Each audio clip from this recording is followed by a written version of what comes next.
కోటప్పకొండ తిరునాళ్ళ ప్రతి పల్లెలోనూ అంగరంగ వైభవంగా జరుగుతూ ఉంది. ప్రస్తుతం మనం కోటప్పకొండకు తరలి వస్తున్న ప్రభలను చూస్తూ ఉన్నాం.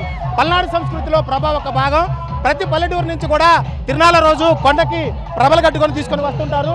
మనం చూస్తూ ఉన్నాం గ్రామానికి సంబంధించిన మహిళలు, పిల్లలు, పెద్దలు అంతా కూడా ప్రభ కట్టుకొని ప్రభను తీసుకొని వస్తూ ఉన్నారు. ఎక్కడెక్కడ ఉన్నా కానీ, ఎక్కడెక్కడ పని చేస్తున్నా, జాబ్ చేస్తున్నా, ఎక్కడికి వెళ్ళినా కానీ తిరునాళ్ళ రోజు ఇక్కడ కొండకు రావడం, ఆ ఊరి నుంచి ప్రభ కట్టుకొని రావడం అనేది మనం ఆనవాయితీగా చూస్తూ ఉన్నాం. ప్రస్తుతం మనతో పాటు కొంతమంది మేడం ఎక్కడి నుంచి వచ్చారు? గోవిందపురం. మీరు ఎక్కడ ఉంటారు? ఈ రోజు వచ్చారు ఇక్కడికి? మేము హైదరాబాద్లో ఉంటాము. పండగ కోసం అక్కడి నుంచి ఇక్కడికి వచ్చాము. మా అమ్మ వాళ్ళ ఊరికి గోవిందపురం. ఎక్కడి నుంచి వచ్చారు? హైదరాబాద్. మీరేం చెప్తారు? ఇప్పుడు సంవత్సరం కడతా ఉంటారు ప్రభా? ప్రతి సంవత్సరం కడతారా ప్రభా? మేము పూర్వం నుంచి మా తాతల కాలం నుంచి కడతారు ఈ ప్రభని. ఊర్లో నిర్మించి చక్కగా కోటప్పకొండ తరలించుకొని తీసుకొని వస్తాము. ఇక్కడ తిరునాళ్ళ జరగగానే మళ్ళీ మా ప్రభను మేము ఇంటికి తీసుకెళ్ళడం జరుగుతుంది.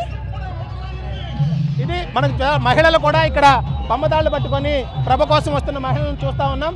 అమ్మ, మీరు ప్రతి సంవత్సరం ప్రభ కడతారా? 10 సంవత్సరాలు కడతామండి. అంటే 30 ఇయర్స్ నుంచి కడుతున్నాము. కాకపోతే మధ్యలో కొంచెం గ్యాప్ వచ్చినా కంటిన్యూ కడుతున్నాము. మాకు దీని మీద చాలా నమ్మకం ఉంది. స్వామి మీద 40 సంవత్సరం మాకు అంత నమ్మకం ఉంది. సంక్రాంతికి రాకపోయినా శివరాత్రికి కూతుళ్ళు, అల్లుళ్ళు, కోడళ్ళు, కొడుకులు ఎక్కడున్నా వస్తారు ఈ పండుగకి. మాకు ఇదంటే అంత ప్రాధాన్యత. అది అయితే ఇది చెప్తా ఉంది.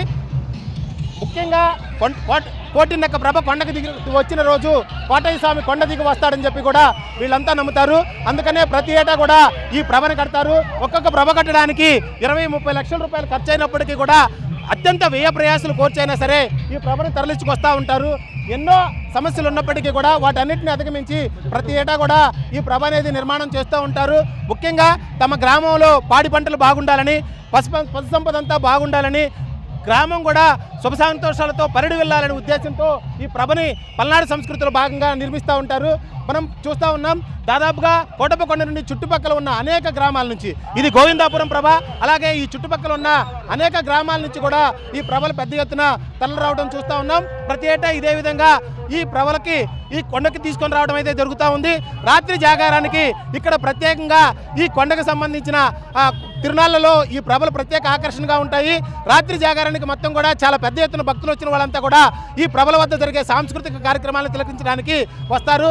సంస్కృతిలో భాగంగా వీటిని కాపాడుకుంటూ ఈ పల్లెటూరు వాసులంతా కూడా చాలా పెద్ద ఎత్తున ఈ ప్రభలను ప్రతి ఏటా కూడా కొండకు తరలించడం చూస్తూ ఉన్నాం. కెమెరామెన్ నాగరాజుతో నాగరాజు, పల్నాడు జిల్లా.